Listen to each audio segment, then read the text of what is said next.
We've made the decision to take control of managing the household from now on. It would be best if you begin searching for a new place to stay. My brother, his wife, and my mother are all on the same page about this. Despite the fact that I've been the one covering all the living expenses, they seem oblivious to the effort I've been making. It's frustrating to see them be so dismissive. That's when I knew it was time to make a move. My name is Isa, a 30-year-old woman currently living with my parents. After finishing college, I tried to make my way in the world, but it was challenging. Initially, I looked for jobs while relying on unemployment benefits. Eventually, I stumbled upon remote work and became a freelance engineer. Leveraging my background in science, I started with smaller projects, which didn't pay much, but they allowed me to gain significant experience. Working from home gave me the opportunity to earn a decent income without the need to interact with people too much, which boosted my confidence.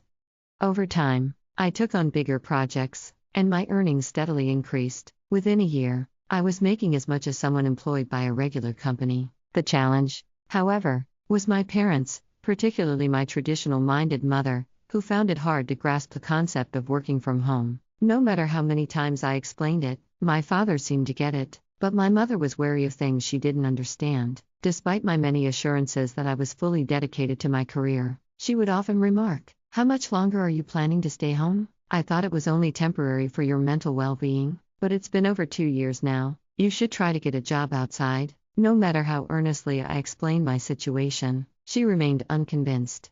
She frequently questioned the legitimacy of my online work, saying things like, "You're just playing around on the computer." How could I make her understand? Even when I showed her emails from clients and my bank statements, she remained skeptical. At one point, she even suggested, "Are you sure this isn't some kind of scam or cult?" "Of course not," I said. "I get paid regularly, and it's a legitimate job." But she wouldn't stop worrying that it might just be some form of government assistance.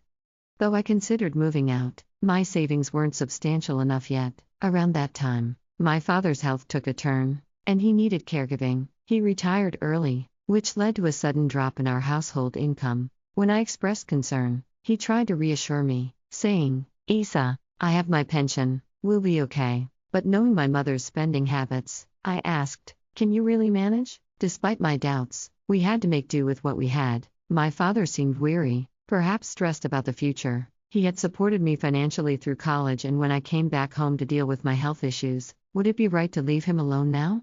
My mother was also confused and worried by my father's sudden health decline. Wanting to support them, I decided to stay and help. "Don't worry, Dad, I'll take care of things," I told him. "Really?" he asked, surprised. "But I didn't think you were making that much money." "Trust me, Dad, my income is stable now," I said, showing him my bank account. He looked relieved. "Isa, I had no idea you were doing so well." "Yes, my finances have improved. I can pitch in more." "Thank you, you've been such a help to us," he said, sounding grateful. I began handling the living expenses, medical bills, and other financial needs. Each month, I transferred a set amount to my father's account for household expenses. I also got a new primary credit card for my mother, as she had been using my father's card. Both my father and I did our best to save money, encouraging my mother to be more cautious with spending.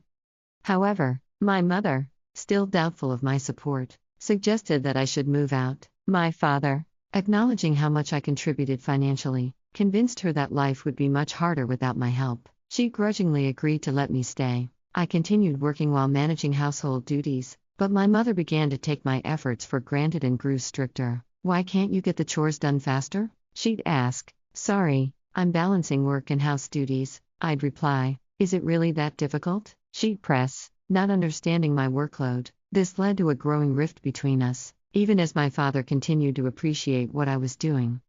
After about a year, my father's health worsened, and he had to be hospitalized. I visited him every day. "Hi, Dad, how are you feeling today?" I'd ask. "Thank you, Isa. I'm not sure if it's getting better, but I hope it's not a burden for you." He'd say, "Please, don't think like that. Taking care of you hasn't been a burden, though I know things with Mom have been tense." With my father hospitalized, my relationship with my mother continued to deteriorate. My relationship with my mother grew increasingly strained. Living with her became suffocating, but I still wanted to support my family. I held on to memories of her making my lunch and preparing dinners when I was younger. However, My perspective shifted the day my brother, Max, and his wife, Laura, showed up unexpectedly. It turned out my mother had invited them without giving me a heads up. Max announced, "We're moving in from now on." I was taken aback and asked for an explanation. He said, "Mom was worried you'd struggle to manage everything alone while Dad is in the hospital." Confused, I glanced at my mother, but she avoided my gaze. Max continued, "We'll be here to help you, Isa." However, Laura's expression hinted at ulterior motives. Then, my mother chimed in, "Thanks for coming. You too, Isa. You'll need to contribute more, or you might not be able to stay here." It was a shock to have my brother and his wife suddenly move in. Max, with his prestigious degree and secure job, seemed financially stable. Meanwhile, I was devoted to my freelance work. Would they really cope without me? As we started living together, things quickly became more complicated than I anticipated. "Isa, why aren't you up yet? Get up and make breakfast," Laura shouted, pounding on my door. "I'm already awake. I've been working since early morning," I responded, fully absorbed in my projects. Mornings were my most productive time, and I hated being interrupted. "Oh, really? Then hurry up and make breakfast. I'm not doing everything myself."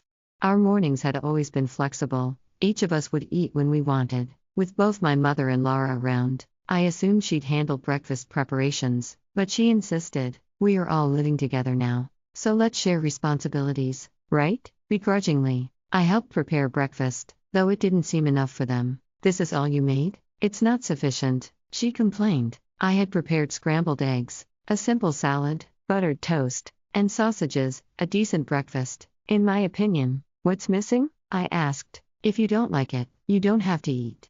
They seemed taken aback by my bluntness. "What kind of attitude is that? Who do you think you are?" Laura retorted. "This isn't how you help around the house. I have my own work, too," I said. "Work? Is that what you call it? That's laughable." They scoffed at my job, belittling my efforts. My brother, swayed by our mother's views, often looked down on my work. Despite their contempt, my work was important, so I retreated to my room, packed up my laptop, and left the house.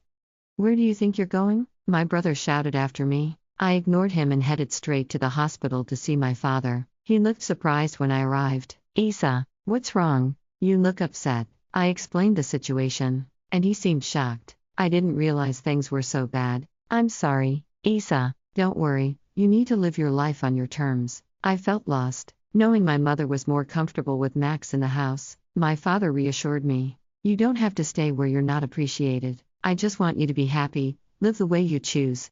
"Thank you, Dad," I said, feeling encouraged by his words. With renewed determination, I made up my mind to leave. When I returned home that evening, a tense atmosphere awaited me. My mother, Max, and Laura sat there, looking serious. "Where have you been?" Max demanded. "Weren't you supposed to be at work?" I asked, curious. "I had to take the day off because of you," he said angrily. I was surprised that he would take time off so easily. Didn't he have more important things to worry about? Their hostility escalated. "You need to leave?" Max shouted. "Why?" I asked, genuinely confused. "From now on, it's just the three of us here. If you can't adjust, then get out. We don't need you making things difficult," he said firmly. My mother, echoing Max and Laura's sentiments, added, "Isa, you don't belong here anymore. Now that your father is gone, you should leave." It felt as if they were casting me aside, treating me like a burden. Did my mother even realize that I was the one funding her monthly splurges on luxury goods? What would she do when her allowance was cut off? I was angry and hurt. No matter how often I explained, my mother, Max, and Laura refused to acknowledge the support I had been providing. It was becoming unbearable. So, I decided to take matters into my own hands. The first step was transferring the funds from my mother's credit card account to a new one under my control. I anticipated that my actions would take my mother by surprise when she found herself unable to use her credit card. Additionally, I transferred some funds from my father's account, which had been covering our family expenses. Now, only his medical bills would be taken care of from his separate account, a detail my mother remained unaware of. As a result, a significant portion of our family's financial responsibilities shifted to my brother and his wife. Although I wasn't privy to the exact figures of my brother's earnings, I knew he would feel the strain more than ever now. Once I finalized everything, I packed my belongings and announced, "I'm leaving this place." My mother, brother, and sister-in-law looked stunned by my declaration. Despite their relentless torment, they hadn't expected me to actually follow through. However, as I studied their faces, it seemed they were relishing the drama. "Are you really leaving? I've never encountered someone so troublesome," they scoffed. "You're not planning to come back, are you?" Their constant derision was unbelievable. "Absolutely not, don't bother reaching out," I replied firmly. They exchanged smug smiles as I walked out, but I couldn't help but wonder how they would feel once I was truly gone. Inside, I felt a sense of satisfaction as I embarked on a new chapter of my life. My new living situation was tranquil, allowing me to enjoy my time and concentrate on my work. It wasn't long before I received a call from my brother. "I told you not to call me, what's going on?" I answered, a bit irritated. His tone was filled with urgency and disbelief. "Oh, right. Why didn't you let us know sooner? We had no clue," he exclaimed. "I've mentioned several times that I was working, but neither you nor Mom believed me. Did you?" I shot back. "Well, Mom said so many things, and I got a bit confused." "That's not really my fault, is it?" he stammered. "No, it's not, but I was supporting you in various ways. Now that I'm not around, you'll have to handle things yourself," I explained calmly. "Isa, I need your help transferring some money to my bank account," he pleaded. "What? You've got to be kidding. You're employed at a reputable company, right? That's how you earn a living?" I questioned. "Actually, I got fired," he admitted, sounding defeated. "What? Why?" I asked, taken aback. His response left me speechless. I had suspected that my brother returned to our parents' home, thinking he could rely on them to provide a comfortable lifestyle. He likely believed he could get by with a solid pension coming in after Dad's retirement. I wanted him to recognize the substantial role I had played in keeping our family financially stable, even if it appeared I had been doing nothing. The thought of his surprise when he realized I had been the one managing the household finances was amusing. The same awakening awaited my mother and sister-in-law. "We need your help. Our savings are dwindling," Laura begged. My mother echoed, "Your father is really upset about this. He can't contribute to the family finances anymore. We're in a tough spot. I've done enough to help you all. You're all capable of working hard to support yourselves. I'll root for you from a distance," I replied. A shaky voice came through the phone. "Think about what you're doing. I'm ending this call now. Don't reach out to me again."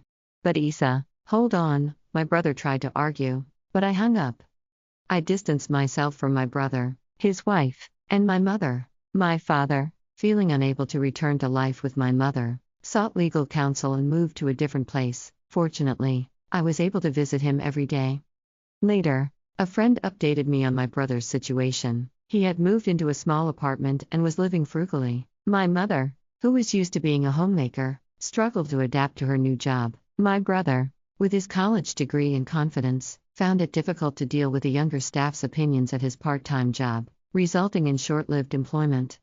Among them, my sister-in-law became the primary breadwinner, working tirelessly to keep the family afloat. However, the pressure became overwhelming for her, and she eventually decided to leave. Now, my brother and mother are reportedly working hard together. Despite their efforts, my mother's tendency to overspend persists, and her debts continue to rise. I worry about her, but unfortunately, I can no longer extend my help. I'm currently focused on building a comfortable life for myself. My income is gradually increasing, and I'm contemplating new opportunities. I aim to visit my father daily and spend quality time with him, just to see his cheerful smile. Thanks for watching. See you in the next video. Stay stunned.